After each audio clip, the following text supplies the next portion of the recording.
On everybody, Sugar and Spice Topics. I wanted to talk about a narrative that I'm seeing that's real popular when it comes to misconduct, when it comes to accusing a man of sexual assault, especially a man of power who has a high position, such as R. Kelly and Bill Cosby. When we talk about even Harvey Weinstein, Bill Mayer, just these men that are accused of sexual assault. The person that's interviewing, the person that is either writing that article that you look at on Google or wherever, they're always painting that initial picture that the person that is accused, that man, that he's threatening. They always point that out. So the Allies' answers to sex assault are always, victims feel threatened. They always present the accused as guilty beyond reasonable doubt. They always highlight the intention of abuse of power. Those are some of the main areas I want you to focus on. Hopefully, when you watch this video, please watch this video because it is something that is prevalent, and it's the reason why a lot of our favorite celebrities, actors, singers, musicians, movie producers, news anchors are being put away, and they're not given that fair chance. Heck, the regular men that works a 9 to 5, the guy that doesn't work, sometimes these accusers are lying, and that is just the reality. I'm looking at so many stories online about falsely accused men, accused of sexual misconduct, where these women were lying. In some cases, they got up to 10 years in prison. Tavis Smiley is in an interview, and he's being asked series of questions, and he's answering. And he has, to me, a sharp answer for every question asked. So let's check out this video, and then I'll be back with my commentary. Tavis, thanks for joining us. My pleasure. Thank you, Paul. And first and foremost, you deny any wrongdoing, correct? Absolutely. I have never groped. I have never coerced. I have never exposed myself inappropriately to anyone in 30 years, over 6 different networks, and there's never been any allegation of that. I celebrate and applaud these women who've had the courage to come out and to tell their truth and lead us in a conversation about how to create healthy workspaces. And I've had some of those women on my program, in fact. At the same time, I want to make sure that we don't lose all sense of nuance and proportionality in this conversation, because if we do, then people end up being guilty simply by accusation. I want to get more into the conversation a little bit, but you admit to having consensual sexual relationships with your subordinates. Do you understand how that could be viewed as an abuse of power? Well, absolutely. I certainly understand people who have a viewpoint that any consensual relationship in the workplace is wrong. There are some people who believe that there is no such thing as a consensual relationship in the workplace. I hear that point of view and I respect it. But there are also other points of view on this. My company, and let me be clear, I own my company. PBS distributes my content. Sure. In our employee handbook, while we do not encourage office relationships, we don't forbid them either. And we don't forbid them, Paula, because I don't know where your heart's going to lead you. I don't know who you're going to hang out with or date or fall in love with. And indeed, there are millions of Americans watching this program right now who met their spouses at work. But how can you be certain that these women didn't feel that they were going to lose their job? Because I never gave any favoritism upward or downward. I never promoted anybody, demoted anybody because of that. Did you ever fire anyone that you were in a relationship with? I have never ever given, first of all, I don't run I own the company. There's a team of people that run the company. And I have never given anyone any employment instruction to do anything to anyone with whom I had a consensual relationship. So you said you didn't fire anyone whom you had a consensual sexual relationship with. Any of those women that you had a relationship with, are they still on your staff? One person is, yes. One person is. Were you ever told by a peer, a subordinate, or an employer or employee that anything you did or said made them feel uncomfortable? Never. Never. Sources tell ABC News that you've also been accused of, quote, sexually explicit messages and unwelcome banter about women's bodies. So what are we talking about here? I have no idea. I sat with people. Did you ever send lewd text messages? I've never sent lewd text messages to anyone. In a consensual relationship, we use text messages to communicate in consensual relationships. But I've never done that to an employee ever. Some have alleged that you also created, quote, a verbally abusive and threatening environment. What's your response to that? Not true. I have an intense environment. I have a television show, a radio program, a podcast. We run a foundation. I have a speakers bureau. We have a book imprint, as you just mentioned a moment ago, as Lindsay did. And so it's a very intense environment. Some of the of the most intense places in our business are in control rooms around this country. That's not for everyone. So it might be that the environment wasn't good for you. So these environments are intense at times. And I hate the word brand. I may be the brand, the face of my company, but I'm not an inanimate object. I have feelings, I have emotions, and when the ball gets dropped on something, I have to deal with that. So those conversations might be intense, but I'm not an angry black man, and this notion of a hostile environment just doesn't fit. And you called the PBS investigation sloppy. You were upset that they didn't tell you that investigation was going on, but you also say that you weren't allowed to show proof that these relationships were consensual. What kind of proof do you have? I think anyone who's ever been in a consensual relationship can prove it with letters, cards, gifts, and certainly photographs. But PBS only agreed to talk to me after weeks of an investigation, which they didn't tell me about. So let's just back up for a second if we can. But are they supposed to tell you that they're investigating you? Do they have to? PBS never informed me that a complaint had even been alleged. I was never told there was a complaint. I was never told there was an investigation. I found out about it from former staffers who were getting these strange phone calls asking strange questions. And so I was unaware of it to begin with. But after finding out about it, my attorneys contacted the PBS investigators and offered to have me come talk to them whenever they wanted. They did this for weeks and refused to talk to me. They were prepared to close this investigation without talking to me. Only under the threat of lawsuit did they agree to sit down and talk to me. And when they did, they talked to me for 3 hours.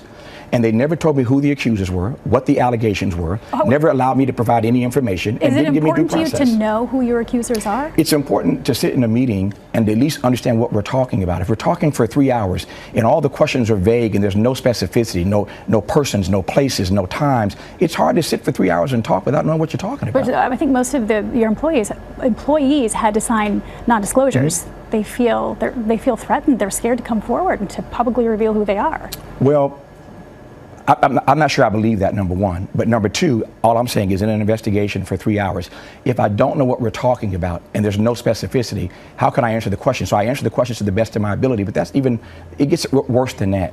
When this 3-hour meeting was over again, which only happened under the threat of lawsuit, they did not intend or had never agreed to talk to me, nor did they talk to any of my current staff. They didn't talk to my COO, they didn't talk to my HR person, so anyone who thought that something happened to them for whatever reason, no complaints were ever filed, number one, and number two, this investigation did not include talking to anyone on my current staff. And the minute that 3-hour meeting was over, within minutes almost, within an hour and a half, I think, PBS acknowledged to us, sent a letter to my attorneys, that they were using a clause in my contract to no longer distribute my show. 12 minutes thereafter, this story posted on Variety. Now, I don't know how you write a story, research a story, get quotes from unnamed sources, presumably at PBS, put links in the story, and do all that in 12 minutes. Something is awry here. Do you regret anything that you've done? Oh, absolutely. I've made mistakes. I've written 2 books. I've written 2 books about all the mistakes I've made in my career and the lessons I've learned from them. I recall once sitting in a conversation with a person who was interested in being a producer on our show. It was supposed to be a short 30-minute meeting. For a couple hours, we're sitting there talking. At the end, I said to her, my Lord, you're brilliant, you're smart, you're gorgeous. I'd rather date you, I think, than have you work for me. Yeah. And I realized immediately what a mistake it was to make that comment. I went back immediately and apologized to her, and the situation was resolved. But yeah, I've made mistakes because I'm human. I'm not perfect. But it doesn't rise to the level of wrongful termination. And real quick, if PBS reinstates you, will you go back? I don't know. That's a big decision. PBS made a huge mistake here. They need to fix this. They need to correct it.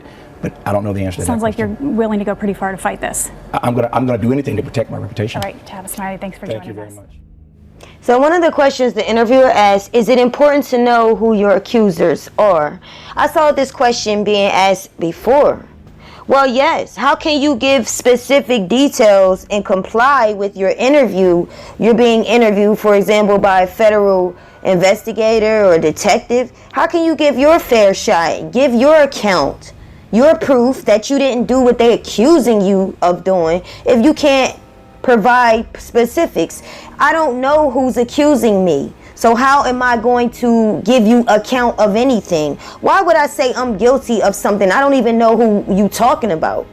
So the problem with that was PBS didn't give Tavis any type of information. He didn't even know he was investigated for weeks. And when he only found out, based on what he said, is when he threatened to sue.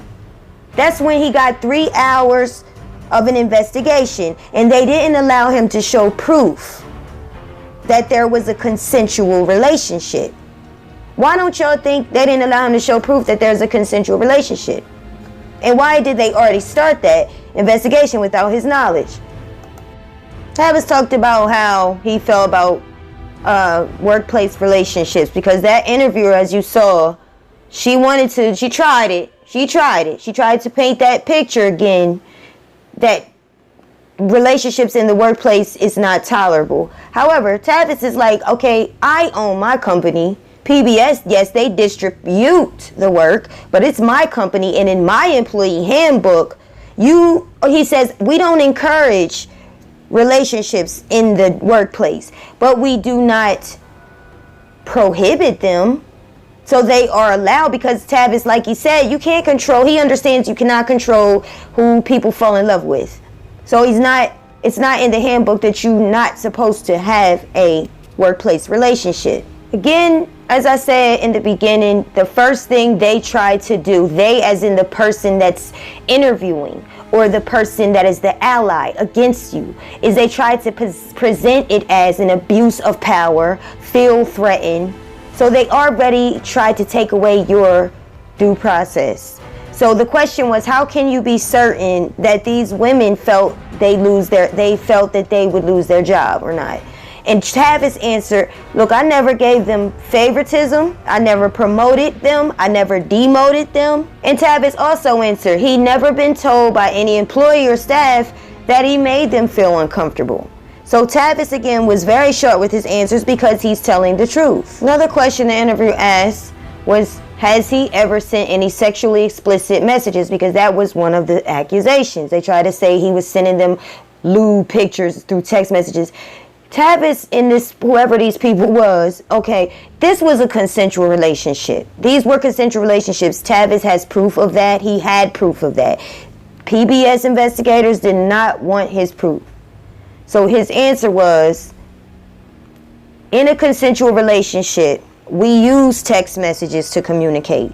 And they do. If you're in a consensual relationship, you might send a leg or bend a leg back. That's just the way it goes. The investigator wanted to bring attention to what someone was saying. I guess one of the accusers was saying that he was hostile and he made them feel threatened. Like I said, they always try to say threaten. That's the thing they always use, power and threats. Well, Tavis is like, look, I have an intense environment. I have a TV show, a radio podcast.